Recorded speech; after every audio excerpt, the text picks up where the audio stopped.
প্রবল ছাত্র আন্দোলনের মুখে হাসিনা সরকারের পতনের পর ডক্টর ইউনূসের অন্তর্বর্তীকালীন সরকার দেশের দায়িত্ব নিয়েছে। সিটি কর্পোরেশন থেকে শুরু করে পৌরসভার মেয়র, জেলা উপজেলা পরিষদের চেয়ারম্যান প্রত্যাহারের পর এবার দেশের সব ডিসিকে প্রত্যাহারের সিদ্ধান্ত নিয়েছে সরকার। হাসিনা সরকারের দমনপীড়ন ও ক্ষমতা ধরে রাখার সহযোগীও ছিলেন বেশিরভাগ জেলা প্রশাসক। এসব কর্মকর্তার অনেকেই ছাত্রজীবনে ছাত্রলীগের সঙ্গে সম্পৃক্ত ছিল, ফলে এসব কর্মকর্তার কর্মকাণ্ড নিয়ে রয়েছে নানা অভিযোগ। জেলা প্রশাসক নিয়োগের পুরাতন নীতিমালা বাতিলের মাধ্যমে প্রত্যাহার করা হচ্ছে দেশের জেলা প্রশাসকদের। মেধা, যোগ্যতা ও সততার ভিত্তিতে এসব জায়গায় নতুন পদায়ন হবে। সোমবার রাতে এমন সিদ্ধান্ত নেওয়া হয়েছে।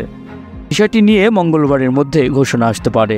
একই সাথে বাতিল করা হচ্ছে নতুন প্রশাসক নিয়োগের ক্ষেত্রে বাছাই করা ফিট লিস্টও। নতুন জেলা প্রশাসক বাছাইয়ের ক্ষেত্রে এসএসবিকে সহযোগিতা করবে বিসিএস প্রশাসন 24, 25 ও 27 ব্যাচের প্রতিনিধিদের সমন্বয়ে গঠিত একটি কমিটি।